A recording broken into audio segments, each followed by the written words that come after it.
Hello नमस्कार साथियों, यमपुर 91 में आप सभी का स्वागत है। चलिए आज हम लोग 6 का पॉलिटी देखने जा रहे हैं दोस्तों।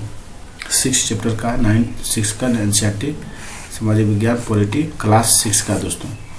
आप लोग इस वीडियो को जरूर से ज़रूर देखिएगा क्योंकि आपको इस वीडियो से बहुत फ़ायदा होगा दोस्तों। आपका बेसिक पूरा कंप्लीट हो जाएगा दोस्तों। चलिए हम लोग स्टार्ट करते हैं।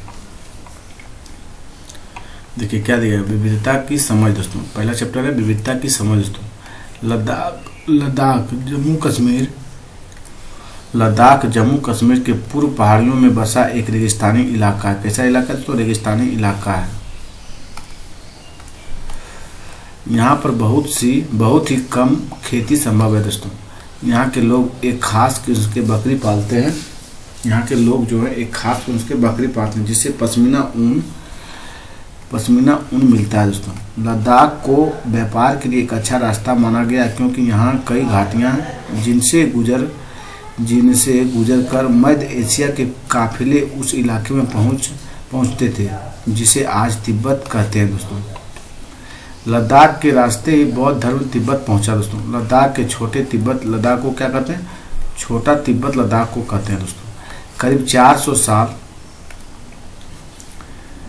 400 साल पहले यहाँ पर लोगों का इस्लाम धर्म से परिचय हुआ दोस्तों। और अब यहाँ अच्छी खासी संख्या में मुसलमान रहते हैं। देखिए तिब्बत का ग्रंथ केसर सागा तिब्बत का ग्रंथ जो है केसर सागा लद्दाख में काफ़ी प्रचलित है दोस्तों। उसके स्थानीय रूप को मुसलमान और बौद्ध दोनों ही लोग गाते हैं। उस पर नाटक खेलते हैं दोस्तों। केरल भारत के दक्षिण पश्चिम कोने में बसा हुआ राज्य है केरल दोस्तों। यह एक तरफ से समुद्र से घिरा है। समुद्र से घिरा है और दूसरी तरफ पड़ोसियों से इन पहाड़ियों पर विभिन्न प्रकार के मसाले उगाए जाते हैं दोस्तों। दूसरी तरफ क्या है? पहाड़ियों पर विभिन्न प्रकार के मसाले उगाए जाते हैं। सबसे पहले अरबी और यहूदी व्यापारी केरल आए दोस्तों। कौन आए थे? अरबी और यहूदी व्यापारी दोस्तों केरल आए। ऐसा माना जाता है कि ईसा मसीह के धर्मदूत संत थॉमस यहाँ आए थे। ईसा मसीह के धर्म संत थॉमस यहाँ आए थे दोस्तों। भारत में ईसाई धर्म को लाने का श्रेय उन्हीं को जाता है दोस्तों। वास्को डी गामा पानी के जहाज से यहाँ पहुँचे तो पुर्तगालियों ने भारत तक का समुद्री रास्ता जाना। केरल के उपजाऊ जमीन और जलवायु चावल की खेती के लिए बहुत उपयुक्त है। वहाँ के अधिकतर लोग चावल और मछली खाते हैं दोस्तों।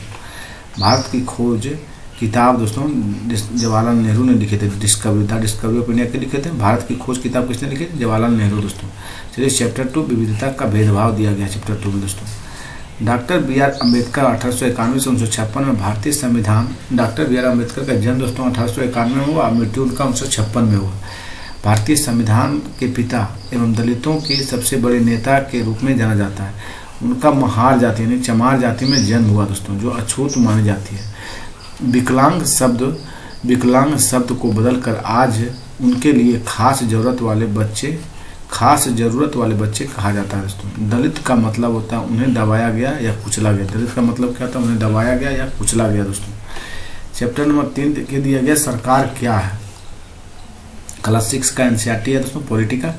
सरकार के स्तर, स्थानीय स्तर। सरकार के स्तर देखिए तो स्थानीय स्तर, गांव शहर, राज्य स्तर और राष्ट्रीय स्तर। जून 2024 को तेलंगाना नया राज्य बना दोस्तों। 31 अक्टूबर 2019 को जम्मू और कश्मीर राज्य 2 अलग अलग केंद्र शासित प्रदेशों में बंट गए। जम्मू और कश्मीर तथा लद्दाख दोस्तों। देखिए भारत एक लोकतंत्र है दोस्तों। लोकतंत्र की मुख्य बात यह है कि लोगों के पास अपने नेता को चुनने की शक्ति होती है। इसलिए एक अर्थ में लोकतंत्र लोगों का ही शासन होता है। एक अर्थ में अगर समझे तो लोकतंत्र में लोगों का ही शासन होता है। भारत में आज़ादी से पहले बहुत ही कम लोगों को वोट देने का अधिकार था। यंग इंडिया पत्रिका गांधी जी के द्वारा 1931 में लिखा गया था दोस्तों। यंग इंडिया पत्रिका। अमेरिका में औरतों को वोट देने का अधिकार 1920 में मिला है, जबकि इंग्लैंड में 1928 में औरतों का अधिकार 1928 में मिला था। चैप्टर नंबर 4 देखिए लोकतांत्रिक सरकार का मुख्य तत्व दोस्तों। रंग भेद का मतलब है त्वचा चमड़ी के रंग के आधार पर भेदभाव करना। अफ्रीका में श्वेत और अश्वेत लोगों के लिए बस स्टैंड अलग होते थे दोस्तों। अमेरिका में गोरे और काले लोगों के लिए बस स्टैंड भी अलग अलग होते थे दोस्तों। और श्वेत लोगों को वोट देने का इजाज़त नहीं था दोस्तों। जो काले लोग थे उन्हें वोट देने का इजाज़त भी नहीं था दोस्तों। अफ्रीका में देश की सबसे अच्छी ज़मीन श्वेत लोगों के लिए आरक्षित थी और श्वेत लोगों की खेती के लिए सबसे घटिया ज़मीन मिलती थी दोस्तों। दक्षिण और पश्चिमी के हिस्से में स्वेटो शहर में सिर्फ अश्वेत लोग ही रहते थे। इनकी भाषा जुलू। श्वेत लोग अफ्रीकांस बोलते थे। श्वेत लोग जो दोस्तों अफ्रीकांस बोलते थे और श्वेत लोग ही रहते थे। इनकी भाषा क्या था? जुलू दोस्तों। अश्वेत लोग अफ्रीकांस बोलते थे। और श्वेत लोग और भारतीयों को श्वेत के बराबर नहीं माना था। और श्वेत लोगों को भारतीयों को श्वेत के बराबर नहीं माना जाता था दोस्तों। अफ्रीकी राष्ट्रीय कांग्रेस और उनके जाने माने नेता नेल्सन मंडेला ने रंगभेद के खिलाफ बहुत लंबे समय तक संघर्ष किया। अंततः उन्हें 1994 में सफलता मिली और दक्षिण अफ्रीका का लोकतांत्रिक देश बना। तब ये सभी प्रजातियों को बराबर माना जाने लगा दोस्तों। कावेरी नदी विवाद देखिए, कर्नाटक और तमिलनाडु के बीच कावेरी नदी जल विवाद है दोस्तों। और कृष्णा राज सागर बांध दोस्तों कर्नाटक और बेंगलुरु शहर की जरूरतें पूरी करती है। कृष्णा राज सागर बांध कर्नाटक के बेंगलुरु शहर की जरूरतें पूरी करती है। मेटूर बांध दोस्तों आपका ये तमिलनाडु में स्थित है दोस्तों। कर्नाटक का कृष्णा राज सागर बांध कावेरी नदी के ऊपरी छोर पर है और तमिलनाडु का मेटूर बांध इस नदी के निचले छोर पर दोस्तों। तमिलनाडु का मेटूर बांध इस नदी के निचले छोर दोस्तों। अस्पृश्यता यानी छुआछूत की प्रथा अब तक कानून द्वारा रोक लगा दी गई दोस्तों। अस्पृश्यता यानी छुआछूत की प्रथा पर अब कानून के द्वारा रोक लगा दी गई है। चैप्टर नंबर 5 देखिए, पंचायती राज दोस्तों। ग्राम सभा एक पंचायत के क्षेत्र में रहने वाले सभी वयस्कों की सभा होती थी। क्या होती थी? ग्राम सभा एक पंचायत के क्षेत्र में रहने वाले सभी वयस्कों की एक सभा होती थी। इसमें एक से ज़्यादा गांव भी हो सकते हैं दोस्तों। कोई भी व्यक्ति जिसकी उम्र 18 वर्ष या उससे ज़्यादा हो, जिसे वोट देने का अधिकार प्राप्त हो, जिसका नाम मतदाता सूची में हो, वह ग्राम सभा का सदस्य होता था दोस्तों। वह क्या होता था? ग्राम सभा का सदस्य। तो यहाँ से BPSC 2.0 में क्वेश्चन पूछा गया था दोस्तों। ग्राम पंचायत कई वार्डों में बटी हुई थी। ग्राम पंचायत जो है दोस्तों कई वार्डों में बटी हुई थी। अब पंचायत का मुखिया सरपंच होता दोस्तों। पंचायत का मुखिया कौन था? सरपंच दोस्तों। देखिए, ग्राम पंचायत का एक सचिव होता है। ग्राम पंचायत क्या होता है? एक सचिव होता है और सचिव का चुनाव नहीं होता है। उसकी सरकार द्वारा नियुक्ति की जाती है दोस्तों। ग्राम पंचायत में क्या होता है दोस्तों? ग्राम पंचायत का एक सचिव होता है और सचिव का चुनाव नहीं होता है। उसकी सरकार द्वारा नियुक्ति की जाती है दोस्तों। ग्राम पंचायत की आमदनी का स्रोत घरों एवं बाजारों पर लगाए जाने वाले कर से मिलने वाली राशि, विभिन्न सरकारी विभागों द्वारा चलाई गई योजनाओं की राशि जो जनपद एवं जिला पंचायत द्वारा आती है दोस्तों। समुदाय के काम के लिए मिलने वाले दान दोस्तों। पंचायत के 3 स्तर होते हैं। पंचायत के कितने? 3 स्तर। ग्राम पंचायत हो गया विकासखंड, इसे जनपद पंचायत या पंचायत समिति भी कहते हैं। विकासखंड इसे जनपद पंचायत या पंचायत समिति भी कहते हैं दोस्तों। जिला पंचायत, जिला परिषद देखिए, पंचायत समिति की मदद से जिला परिषद सभी पंचायतों में आवंटित राशि के वितरण की व्यवस्था करते हैं। पंचायत समिति की मदद से जिला परिषद सभी पंचायतों को आवंटित राशि वितरण व्यवस्था करते हैं। चैप्टर नंबर 6 देखिए, गांव का प्रशासन दिया गया है। भारत में 6 लाख से अधिक गांव हैं दोस्तों। जमीन को नापना और उसका रिकॉर्ड रखना पटवारी का मुख्य काम होता है। जमीन को नापना और उसका रिकॉर्ड रखना पटवारी का मुख्य काम होता है दोस्तों। अलग अलग राज्यों में इसे अलग अलग नामों से जाना जाता है। कहीं पटवारी तो कहीं लेखपाल, कहीं कर्मचारी तो कहीं ग्रामीण अधिकारी तो कहीं कानूनगो के नाम से जानते हैं दोस्तों। खेत नापने की लंबी लोहे की जंजीर को क्या कहते हैं? जरीब कहते हैं दोस्तों। खेत नापने वाले लोहे की जंजीर को कहते हैं जरीब दोस्तों। जिले के उपखंडों को कई नामों से जाना जाता है दोस्तों, जैसे तहसील, तालुका इत्यादि दोस्तों। तहसीलदार के दफ्तर में जमीन से जुड़े विवाद मामले सुने जाते हैं। तहसीलदार के दफ्तर में जमीन से जुड़े विवाद के मामले सुने जाते हैं। एक नया कानून हिंदी अधिनियम धारा 2005, हिंदू अधिनियम धारा 2005, इस कानून के मुताबिक हिंदू परिवारों में बेटों बेटियों और उनकी माँ को जमीन में बराबर हिस्सा मिलता है दोस्तों। तहसीलदार के दफ्तर में जमीन से जुड़े विवाद मामले सुने जाते हैं। चैप्टर नंबर 7 देखिए, नगर प्रशासन दिया गया। नगर निगम देखिए दोस्तों, नगर निगम यह सड़कों पर रोशनी की व्यवस्था, कूड़ा इकट्ठा करने और पानी की सुविधा उपलब्ध कराने और सड़कों पर बाजारों की सफाई का काम करती है। नगर निगम छोटे कस्बों में नगर पालिका कहते हैं। नगर निगम के छोटे कस्बों में नगर पालिका कहते हैं। नगर निगम हर वार्ड से एक पार्षद का चुनाव होता है, जहां पार्षदों की समितियां एवं पार्षद विभिन्न मुद्दों पर निर्णय लेने का काम करते हैं। वही उन्हें लागू करने का आयुक्त यानी कमिश्नर और प्रशासनिक कर्मचारी करते थे। वही उन्हें लागू करने का काम आयुक्त यानी कमिश्नर या प्रशासनिक कर्मचारी करते हैं। आयुक्त और प्रशासनिक कर्मचारियों की सरकार द्वारा नियुक्ति की जाती है, जबकि पार्षद जो है दोस्तों निर्वाचित होते हैं।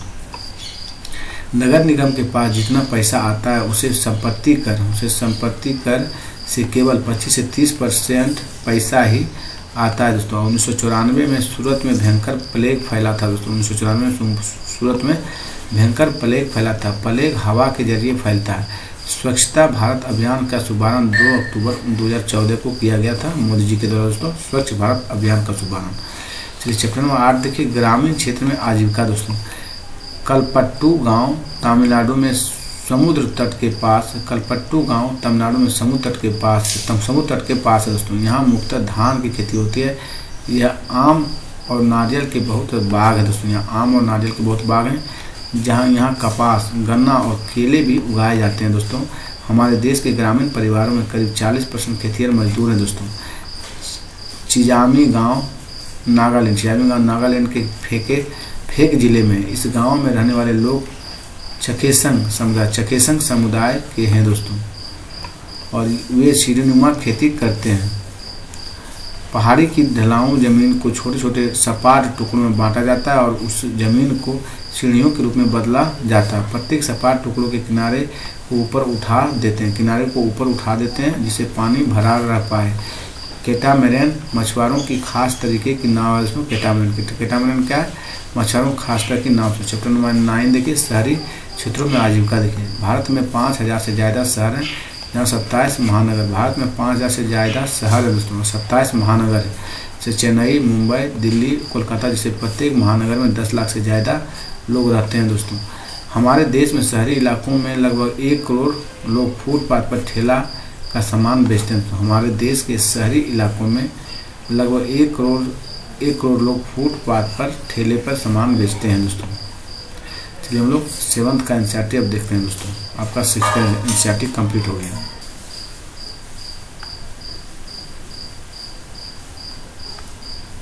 चलिए हम लोग अब एनसीईआरटी 7th का देखते हैं दोस्तों।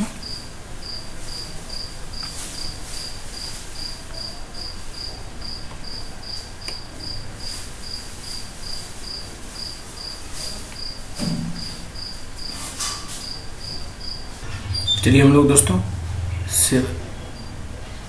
7th का देखते हैं। चैप्टर नंबर समानता। चैप्टर नंबर 1 में समानता दिया गया। सार्वभौमिक वयस्क मताधिकार का विचार समानता के विचार पर आधारित है दोस्तों। दलित का अर्थ होता है कुचला हुआ या टूटा हुआ जूठन। ओम प्रकाश वाल्मीकि की आत्मकथा है दोस्तों। फिर नेक्स्ट देखिए आगे, संसद हमारे लोकतंत्र का आधार स्तंभ है और हम अपने निर्वाचित प्रतिनिधि के माध्यम से उसमें प्रतिनिधित्व पाते हैं दोस्तों। फिर नेक्स्ट देखिए, मध्यम भोजन की व्यवस्था स्कूलों में सर्वप्रथम तमिलनाडु राज्य में हुआ था दोस्तों। मध्यम भोजन की व्यवस्था स्कूलों में सर्वप्रथम कहाँ हुआ? तमिलनाडु राज्य में शुरू हुआ दोस्तों। 1950 के अंतिम दशक में अफ्रीकी अमेरिकनों को समान अधिकार दिलाने के लिए आंदोलन हुआ था दोस्तों। फिर आगे चलिए हम लोग, इससे पहले संयुक्त राज्य में बहुत असमानता का व्यवहार होता था दोस्तों। 1964 में नागरिक अधिकार अधिनियम ने नस्ल, धर्म और राष्ट्रीय मूल के आधार पर भेदभाव को निषेध कर दिया गया। फिर नेक्स्ट पॉइंट देखिए, संविधान यह हुआ दस्तावेज है जिसमें देश की जनता व सरकार द्वारा पालन किए जाने वाले नियमों और अधिनियमों को निरूपित किया गया दोस्तों। चैप्टर नंबर 2 देखिए, स्वास्थ्य में सरकार की भूमिका देखिए दोस्तों। भारत में सर्वाधिक चिकित्सा महाविद्यालय है दोस्तों। भारत विश्व का दवाई निर्मित करने वाला तीसरा सबसे बड़ा देश है दोस्तों। भारत में 5 लाख लोग प्रतिवर्ष टीबी से मर जाते हैं। यूनिसेफ के अनुसार हर साल 10 लाख बच्चों ऐसे संक्रमण से मर जाते हैं जिन्हें रोक पाना संभव है। संविधान का एक महत्वपूर्ण हिस्सा यह कहता है कि पोषाहार स्तर और जीवन स्तर को ऊंचा करने तथा लोक स्वास्थ्य पर सुधार करने का राज्य का कर्तव्य है दोस्तों। चैप्टर नंबर 3 देखिए, राज्य शासन कैसे काम करता है। विधानसभा के सदस्य को विधायक एमएलए कहा जाता है। विधानसभा सदस्य को विधायक एमएलए कहा जाता है। हिमाचल प्रदेश के विधानसभा में 68 निर्वाचन क्षेत्र हैं और विधायक सामूहिक रूप से सरकार के काम के लिए उत्तरदायी होता है। विधायक जो है दोस्तों सामूहिक रूप से किसके प्रति काम करता है, सरकार के काम के लिए उत्तरदायी होता है। तो लोकतंत्र में विधायक जो है एमएलए के रूप में जनता अपने प्रतिनिधि चुनती है और इस तरह शासन मुक्त शासन जनता का ही होता है। चैप्टर नंबर 4 देखिए, लड़कों और लड़कियों के रूप में बड़ा होना। चैप्टर नंबर 4 क्या है, 7th में दोस्तों, 7th का पॉलिटी है दोस्तों। इसमें है लड़कों और लड़कियों के रूप में बड़ा होना। समोया द्वीप प्रशांत महासागर के दक्षिण में स्थित छोटे द्वीपों के समूह को ही एक भाग है दोस्तों। समोया द्वीप जो है, सामोआ द्वीप प्रशांत महासागर के दक्षिण में स्थित छोटे द्वीपों के समूह का ही एक भाग है। चलिए हम लोग आगे पेज पे चलते हैं। टेलीवाइजर टेलीफोन का प्रारंभिक रूप था दोस्तों। इसका आविष्कार जॉन एल बेड ने किया दोस्तों। जब सरकार समाचार के किसी अंश, फिल्म के किसी दृश्य या गीत की किसी अभिव्यक्ति को जन समुदाय तक पहुंचाने से प्रतिबंधित करती है तो इसे सेंसरशिप कहा जाता था। भारत के इतिहास में ऐसे समय भी आए जब सरकार ने संचार माध्यमों के ऊपर सेंसर लगाया था। फिर नेक्स्ट देखिए, इसमें सबसे बुरा समय 1975 और 77 का था दोस्तों। इसमें सबसे बुरा समय कब का था, 1975 से 77 तक आपातकाल था दोस्तों। चैप्टर नंबर 7 देखिए, हमारे आसपास की बाजार है दोस्तों। कुछ खास चीज़ नहीं दिया गया था इसलिए नहीं बनाया गया। चैप्टर नंबर 8 में देखिए, बाजार में एक कमी दोस्तों। कर्नूल आंध्र प्रदेश में है दोस्तों। तमिलनाडु में सप्ताह में 2 बार लगने वाला इरोड का कपड़ा बाजार संसार के विशाल बाजारों में से एक है। तमिलनाडु में सप्ताह में 2 बार लगने वाला इरोड का कपड़ा बाजार संसार के विशाल बाजारों में से एक है दोस्तों। चैप्टर नंबर 9 देखिए, समानता के लिए संघर्ष दोस्तों। 2011 की जनगणना के अनुसार हमारी जनसंख्या में 48.5% महिलाएं, 14.2% मुसलमान, 16.6% दलित, 8.6% आदिवासी दोस्तों हैं। और तवा मत्स्य संघ मध्य प्रदेश मछुआरों की सहकारी समिति का एक संघ है और सतपुड़ा के जंगलों के विस्थापित लोगों के अधिकारों के लिए लड़ रहा है दोस्तों। छिंदवाड़ा जिले की महादेव पहाड़ियों से निकलने वाली तवा नदी होशंगाबाद में नर्मदा से मिलने के लिए बैतूल होते हुए आती है दोस्तों। कहाँ से, बैतूल होते हुए। छिंदवाड़ा जिले की महादेव पहाड़ियों से निकलने वाली तवा नदी होशंगाबाद में नर्मदा से मिलने के लिए बैतूल होते हुए आती है। तवा पर एक बांध का निर्माण 1958 में आरंभ हुआ और 1978 में पूरा हुआ दोस्तों। तवा पर एक बांध का निर्माण 1958 में आरंभ हुआ और 1978 में पूरा हुआ दोस्तों। 1994 में सरकार ने तवा बांध के क्षेत्र में मछली पकड़ने का काम निजी ठेकेदारों को सौंप दिया था, लेकिन इन ठेकेदारों ने स्थानीय लोगों को काम से अलग कर दिया और बाहरी क्षेत्र से सस्ते श्रमिकों को ले आए। टीएमएस इन ठेकेदारों ने स्थानीय लोगों को काम से अलग कर दिया और बाहरी क्षेत्र से सस्ते श्रमिकों को ले आए दोस्तों। टीएमएस तवा मत्स्य संघ ने सरकार से मांग की कि लोगों के जीवन निर्वाह बांध में मछलियों पकड़ने के काम को जारी रखने की अनुमति दी जाए। 1996 में मध्य प्रदेश सरकार ने यह तय किया कि तवा बांध के जलाशय से मछली पकड़ने का अधिकार यहाँ के विस्थापितों को दे दी जाए। 2 महीने बाद सरकार ने तवा मत्स्य संघ को बांध में मछली पकड़ने के लिए 5 वर्ष का पट्टा लीज देने स्वीकार कर लिया और इस तरह 2 जनवरी 1997 को तवा क्षेत्र के 33 गाँवों के लोगों के लिए नया साल की सही अर्थों में आरंभ हुआ। 2001 में लखनऊ में 1500 से ज़्यादा लोग महिलाओं के खिलाफ हिंसा का विरोध करने के लिए जन सुनवाई में इकट्ठा हुए। इसमें प्रतिष्ठित महिलाओं की एक सूची बनाई गई। उन्होंने न्यायाधीशों की भूमिका निभाते हुए महिलाओं के खिलाफ हिंसा के 15 से ज़्यादा प्रकरणों की सुनवाई की दोस्तों। चलिए हम लोग पॉलिटी क्लास 8 का एनसीईआरटी का संपूर्ण निचोड़ देखते हैं दोस्तों। पुलेटी मैराथन क्लास 8 का एनसीईआरटी का संपूर्ण निचोड़ देखते हैं दोस्तों। देखिए चलिए, चैप्टर नंबर 1 भारतीय संविधान दोस्तों। 1934 में भारतीय राष्ट्रीय कांग्रेस ने संविधान सभा के गठन की मांग को पहली बार अपनी अधिकृत नीति में शामिल किया। केवल भारतीयों को लेकर बनाने वाली एक स्वतंत्र संविधान सभा ने यह मांग दूसरे विश्व युद्ध के दौरान और तेज हो गई दोस्तों। नेक्स्ट पॉइंट देखिए, अंततः दिसंबर 1946 में संविधान सभा का गठन किया गया और दिसंबर 1946 से नवंबर 1949 के बीच संविधान सभा ने स्वतंत्र भारत के लिए एक नए संविधान का प्रारूप तैयार किया दोस्तों। फिर नेक्स्ट चलिए, 1990 में बना नेपाल का पिछला संविधान इस सिद्धांत पर आधारित था कि 1990 में बना नेपाल का पिछला संविधान इस सिद्धांत पर आधारित था कि संसद शासन की सर्वोच्च सत्ता राजा के पास रहेगी। नेपाल में 1990 में हुए संघर्ष के बाद लोकतंत्र की स्थापना हुई। यह लोकतांत्रिक व्यवस्था 2002 तक यानी 12 साल तक कायम रही दोस्तों। चलिए हम लोग आगे देखते हैं। अक्टूबर 2002 में राजा ज्ञानेंद्र ने गांवों में माओवादी संगठनों के बढ़ते प्रभाव का बहाना बनाकर सेना की मदद से सरकार के विभिन्न भागों को अपने कब्जे में लेना शुरू कर दिया और 2005 में राजा ने शासन को बागडोर पूरी तरह से अपने हाथों में ले ली दोस्तों। लोकतंत्र के लिए चल रहा आंदोलन 2006 में अपने शिखर पर पहुंच गया। 2006 में राजा को तृतीय संसद बहाल करने की राजनीतिक दलों को सरकार बनाने का मौका देना पड़ा दोस्तों। 2006 में राजा को तृतीय संसद बहाल करके राजनीतिक दलों को सरकार बनाने का मौका देना पड़ा और 2008 में राजतंत्र को खत्म करने के बाद नेपाल लोकतंत्र बना दोस्तों। नेपाल के लोगों ने 2015 में अपने लिए एक नया संविधान अपनाया और संघवाद का मतलब है देश में एक से ज़्यादा स्तर की सरकारों का होना। हमारे देश में केंद्र स्तर पर भी सरकार है और राज्य स्तर पर भी सरकारें हैं दोस्तों। पंचायती राज व्यवस्था शासन तीसरा स्तर है दोस्तों। नेपाल ने लोगों को 2015 में अपने लिए एक नया संविधान अपनाया। संघवाद का मतलब है देश में एक से ज़्यादा स्तर की सरकारों का होना दोस्तों। हमारे देश में केंद्र स्तर पर भी सरकार और राज्य स्तर पर सरकार है। पंचायती राज व्यवस्था शासन का तीसरा स्तर है। संविधान के अनुसार सरकार के 3 अंग हैं, विधायिका, कार्यपालिका और न्यायपालिका। संविधान के अनुसार सरकार के कितने अंग हैं? 3 अंग, विधायिका, कार्यपालिका, न्यायपालिका दोस्तों। चलिए नेक्स्ट,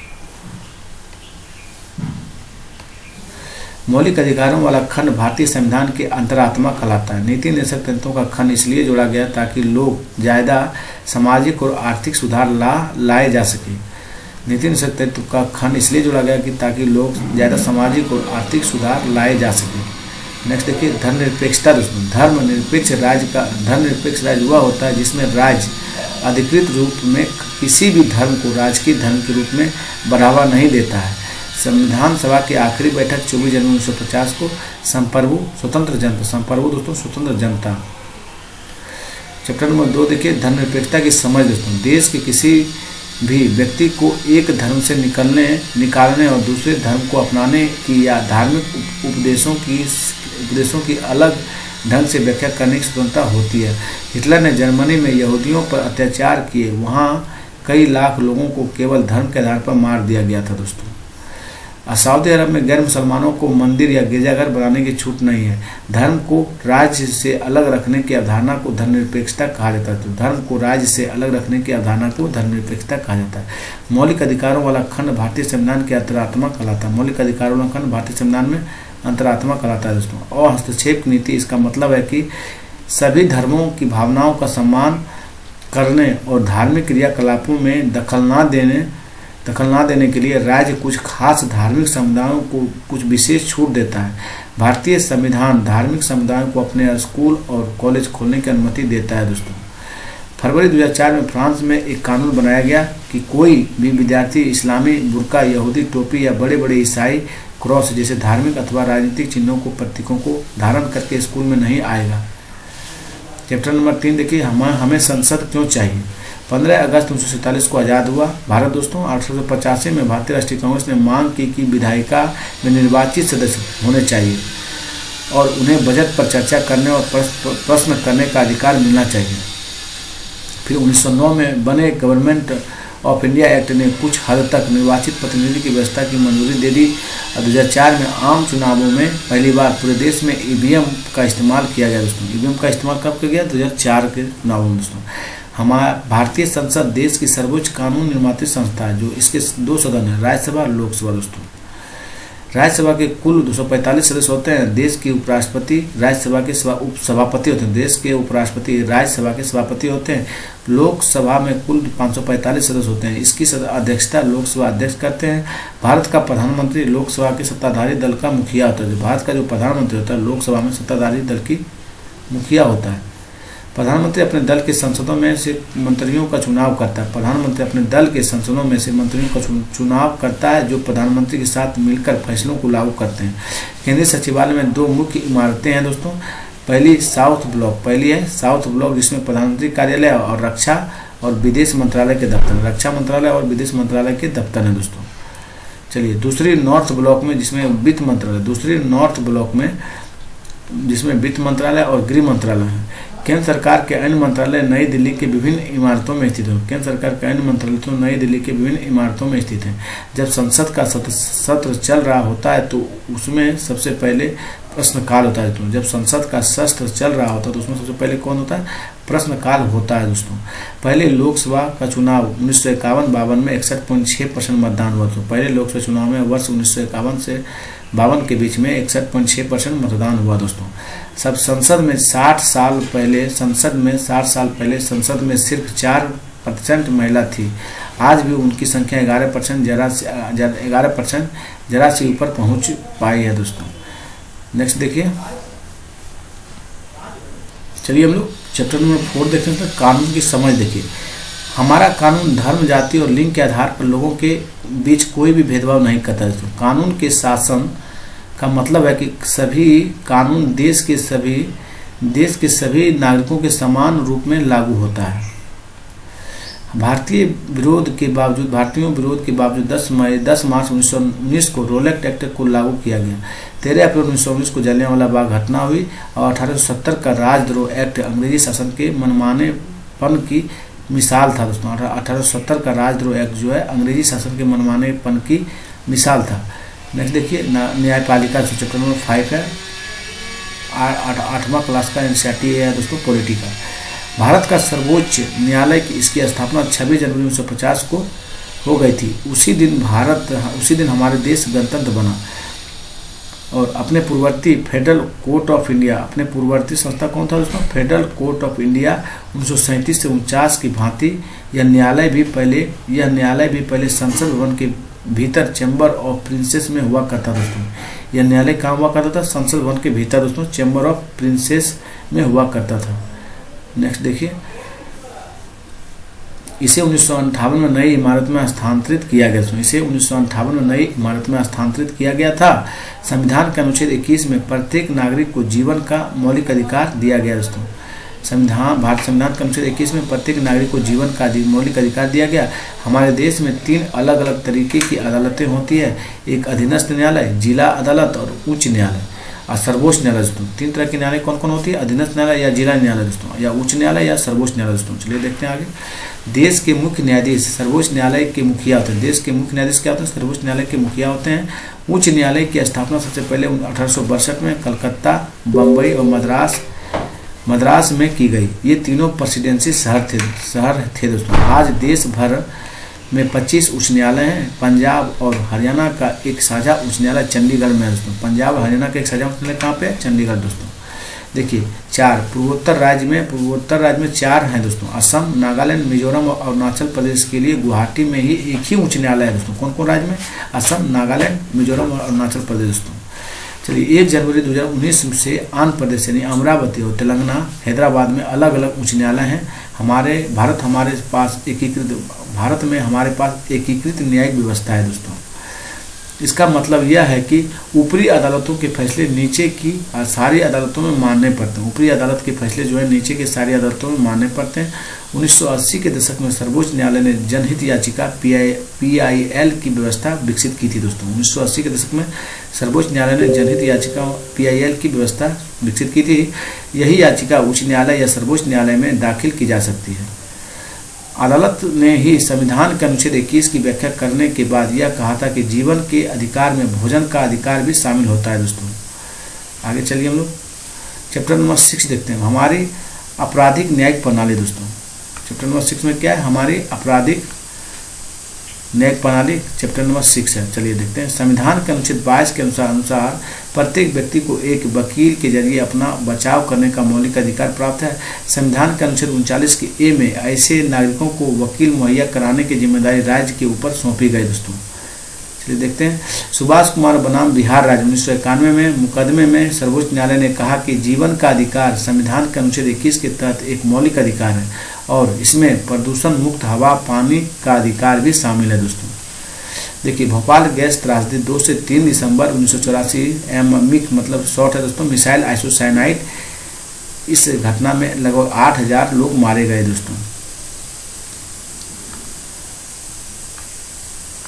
चलिए हम लोग नेक्स्ट चैप्टर नंबर 8 देखिए, हाशियाकरण से निपटना। दोस्तों हाशियाकरण से निपटना संविधान के अनुच्छेद 17 के अनुसार अस्पृश्यता एवं छुआछूत के उन्मूलन किया जा चुका है। दोस्तों संविधान के अनुच्छेद 15 में कहा गया कि भारत के किसी भी नागरिक के साथ धर्म, नस्ल, जाति, लिंग या जन्म स्थान के आधार पर भेदभाव नहीं किया जा सकता। संविधान के अनुच्छेद 15 में कहा गया कि भारत के किसी भी नागरिक के साथ धर्म, नस्ल और जाति, लिंग या जन्म स्थान आधार पर भेदभाव नहीं किया जा सकता। समानता के अधिकार का हनन होने पर दलित इस प्रावधान का सहारा लेते हैं। कबीर 15वीं सदी में कवि थे। कबीर जो है 15वीं सदी के कवि थे।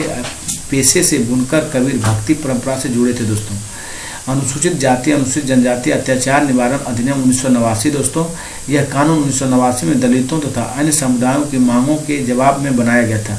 1970 और 1980 के दशक में आदिवासियों ने भी खुद को बड़े पैमाने पर संगठित किया। दोस्तों 1970-1980 के दशक में आदिवासियों ने भी खुद को बड़े पैमाने पर संगठित किया। दोस्तों उन्होंने न केवल बराबरी के लिए आवाज़ उठाई बल्कि अपनी जमीन व संसाधनों को हासिल करने के लिए आंदोलन किए। हाथ से मैला उठाने वाली कर्मियों के नियोजन का प्रतिषेध और उनका पुनर्वास अधिनियम 6 दिसंबर 2013 से लागू हुआ है। दोस्तों केंद्र सरकार ने हाल ही में अनुसूचित जनजाति एवं परंपरागत वनवासी वन अधिकार मान्यता अधिनियम 2006 पारित किया। दोस्तों 1989 का अधिनियम एक वजह से और महत्वपूर्ण है। आदिवासी कार्यकर्ता अपनी परंपरागत जमीन पर अपने कब्जे की बहाली के लिए इस कानून का सहारा लेते हैं। दोस्तों चलिए हम लोग आगे चलते हैं। चैप्टर नंबर 9 देखिए, जन सुविधाएं। दोस्तों भारतीय संविधान के अनुच्छेद 21 के अंतर्गत पानी के अधिकार को जीवन के अधिकार का हिस्सा मनाया गया है। दोस्तों भारतीय संविधान के अनुच्छेद 21 के अंतर्गत पानी के अधिकार को जीवन का अधिकार का हिस्सा माना गया है। भारतीय संविधान 6 से 14 वर्ष की आयु के सभी बच्चों को शिक्षा के अधिकार की गारंटी देता है। 2001 की जनगणना के अनुसार 44% ग्रामीण घरों में बिजली पहुंच चुकी थी। दोस्तों चैप्टर नंबर 10 देखिए, कानून एवं सामाजिक न्याय। देखिए दोस्तों कानून एवं सामाजिक न्याय संविधान में यह कहा गया कि 14 साल से कम उम्र के किसी भी बच्चे को किसी कारखाने या खदान या किसी अन्य खतरनाक व्यवसाय में काम पर नहीं रखा जाएगा। 2011 की जनगणना के अनुसार भारत में 5 से 14 साल की उम्र में 40 लाख से ज़्यादा बच्चे विभिन्न व्यवसायों में नौकरी करते हैं। दोस्तों देखिए 2016 के संसद में बाल श्रम निषेध कानून, 2016 के संसद में बाल श्रम प्रतिशोध या विनिमय दोस्तों अधिनियम 1986 में संशोधन किया गया कि 14 वर्ष से कम आयु के बच्चों के सभी व्यवसायों तथा किशोरों 14 से 18 वर्ष के जोखिमकारी व्यवसायों और प्रक्रियाओं में नियोजन करने पर प्रतिबंध है। दोस्तों भोपाल गैस त्रासदी 2 दिसंबर 1984 को दोस्तों मिथाइल आइसोसाइनाइड, इस घटना में 8000 से लोग मारे गए। सुभाष कुमार बनाम बिहार राज्य 1991 मुकदमे में सर्वोच्च न्यायालय ने कहा जीवन का अधिकार संविधान के अनुच्छेद 21 के तहत मौलिक अधिकार है। इसमें प्रदूषण मुक्त हवा पानी का अधिकार भी शामिल है। जो गरीब या किसी और वजह से वकील नहीं रख सकते, जो गरीब या किसी और वजह से वकील नहीं रख सकते, 15 साल से कम उम्र के बालक और किसी भी महिला को केवल सवाल पूछने के लिए थाने नहीं बुलाया जा सकता है। संदेह देखिए, उन अपराधों को संदेह अपराध कहा गया है जिनके लिए पुलिस किसी भी व्यक्ति को अदालत की अनुमति के बिना भी गिरफ्तार कर सकती है, उसे संदेह कहते हैं। दोस्तों चलिए हिरासत देखिए, पुलिस द्वारा किसी को गैर कानूनी ढंग से अपने कब्जे में रखना, उसे हिरासत करना। जीरा किसे कहते हैं? जीरा दोस्तों जब कोई गवाह अदालत में अपना बयान देता है तो दूसरे पक्ष का वकील भी उससे सवाल पूछता है जिससे उसके पिछले बयान को सही या गलत साबित किया जा सके, उसे जीरा कहा जाता है। दोस्तों देखिए चैप्टर नंबर 7 है हास्यकरण की समझ दोस्तों। आदिवासी शब्द का मतलब होता है मूल निवासी। ये ऐसे समुदाय जो जंगल के साथ जीते आए हैं और आज भी उसी तरह भी जी रहे हैं। भारत के लगभग 8% आबादी इन्हीं की है दोस्तों। आदिवासियों को जनजाति भी कहा जाता है दोस्तों। भारत में 500 से ज़्यादा तरह के आदिवासी समूह हैं। ये लोग अक्सर अपने पुरखों की गांव और प्रकृति की उपासना करते हैं। 19वीं सदी में बहुत सारे आदिवासियों ने ईसाई धर्म अपनाया, जो आधुनिक आदिवासी इतिहास में एक महत्वपूर्ण धर्म बन गया है दोस्तों। भारत में मुस्लिम समुदाय की सामाजिक, आर्थिक और शैक्षणिक स्थिति पर जायजा लिया। केवल 4% मुस्लिम बच्चे मदरसों में और 66% बच्चे सरकारी और 30% बच्चे निजी स्कूलों में पढ़ रहे हैं दोस्तों। सच्चर समिति रिपोर्ट के अनुसार है दोस्तों, ये कहा गया। इसमें संथाली बोलने वाले की संख्या सबसे ज़्यादा है दोस्तों। आज अकेले असम में 70 लाख आदिवासी हैं दोस्तों। अकेले असम में सिर्फ 70 लाख आदिवासी हैं। उड़ीसा के कालाहांडी जिले में स्थित न्यामगिरी पहाड़ी डोगरिया कोंड नामक आदिवासी समुदाय का इलाका है दोस्तों। डोगरिया कोंड नामक आदिवासी समुदाय का इलाका है। आदिवासी लगभग 10,000 तरह के पौधों का इस्तेमाल करते हैं। उनमें से लगभग 8,000 प्रजातियां दवाइयों के तौर पर है और 325 प्रजातियां कीटनाशकों के तौर पर है और 425 प्रजातियां गोंद, रेजिन और डाई के तौर पर और 550 प्रजातियां रेशों के लिए इस्तेमाल की जाती है दोस्तों। फिर से इसको पढ़िए, इंपॉर्टेंट दोस्तों। उनमें से लगभग 8,000 प्रजातियां दवाइयों के तौर पर, 325 प्रजातियां कीटनाशकों के तौर पर, 425 प्रजातियां गोंद और रेजिन और डाई के तौर पर और 550 प्रजातियां रेशों के इस्तेमाल के लिए की जाती है। भारत में 104 राष्ट्रीय पार्क हैं, 4,511 वर्ग किलोमीटर में फैला दोस्तों। 543 वन्य अभ्यारण्य हैं जो 1,18,918 वर्ग किलोमीटर है दोस्तों। चलिए हम लोग आगे चलते हैं। ये ऐसे इलाके हैं जहाँ मूल रूप से आदिवासी रहा करते थे और उन्हें वहाँ से उजाड़ लिया गया दोस्तों। ग्रामीण इलाकों में 45% और शहरी इलाकों में 35% आदिवासी समूह गरीबी रेखा से नीचे गुजर बसर करते हैं। 2011 की जनगणना के अनुसार भारत में 14.2% मुसलमान हैं। उन्हें हास्य समुदाय माना जाता है दोस्तों। सरकार ने 2005 में एक उच्च स्तरीय समिति का गठन किया और न्यायमूर्ति राजेंद्र सच्चर की अध्यक्षता में बनाई गई इस समिति ने भारत में मुस्लिम समुदाय की सामाजिक, आर्थिक और शैक्षणिक स्थिति की जायजा लिया दोस्तों। भारत में मुस्लिम समुदाय की सामाजिक, आर्थिक और शैक्षणिक स्थिति की जायजा लिया और केवल 4% मुस्लिम बच्चों को मदरसों में, 66% बच्चे सरकारी और 30% बच्चे निजी स्कूलों में पढ़ रहे हैं दोस्तों। 4% मुस्लिम बच्चे मदरसे, 66% बच्चे सरकारी और 30% बच्चे निजी स्कूलों में पढ़ रहे हैं। ये सच्चर समिति रिपोर्ट के अनुसार बताया गया दोस्तों। चलिए आपका वीडियो कंप्लीट हुआ दोस्तों।